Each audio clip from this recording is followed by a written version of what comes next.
walitti dhufeenya abbaa fi ilmaa maal fakkaata ture waa'ee kana sitti mani? Dhufeenyi isaanii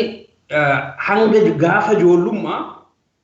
jaarsi gaa ilmaan hedduu qabaaf toraaleen niitii hedduu ilmaan hedduu waan qabuuf dabree ta'a ilmaan isaatu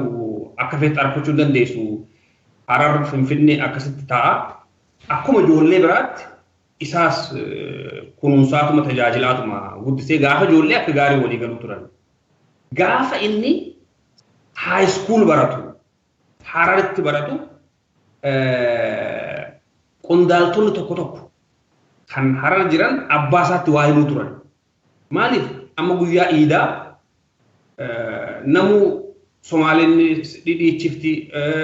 Adareelleen sirbiti Amaareen sirba ka Oromoon jiru maaliif jedheeti gaafii kaasu ture barattoota leenjisee Oromoo sirbisiisu ture kan kanatti irraa gammachuun qaban waldaa Afran Qaldoofaa leellisuu ture kan kanatti irraa gammachuun qabanii akka barataa biraa osoo ta'e immoo hoggus mataa keessa dhawan takka kaahee daddarban takka ni ajjeesan jaarraa hidhamuun hin danda'amu kanaafuu abbaa isaatti himachuu turan mucaan kee kun waan akkanaa godha adabatu jiini jechaa turan kanarraa gorsuu ta'e jaarsi gorsa kana fudhachuu dhabuudhaan mataa jabaataa akka jiruun abbaan isaa mucaan mataa jabaataa jee akka loluun maajirattis shumata adda addaa kottu mee jalqabaaf kantibaaf diree dhawaa ta'e takka mee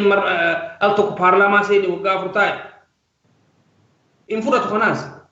haya abbaa qabeenyaa ta'e dachii tiraaktaroota hanga barbaadde kanaas in fudhatu kanaafuu lakka cimaa deemuun abbaa isaatiif inni xabi'aadhaan kaar biheeveriidhaan addaan fagaachaa deeman maajiratti gaa diina kana jechuudha inni Moggishoo dhaqee kan reediyoo Moggishootiin ganamaa galgala balaaleeffatu abbaa isaati dura hokkoo mootichaa hokkoo nafxanyaa ta'e uummata Oromoodhaa cunqursa uummata Oromoo gatu jee abbaa isaa duulatu akka fitooraalee Haji Ibrahim kana jee kanaafuu nama adda addaati akaakuu abaabuu saammuuni boonaa maali qabsoota naaf kakaasu akka akaakuun isaatti du'e akka abaabuun isaa sun itti du'e san qorachuu ture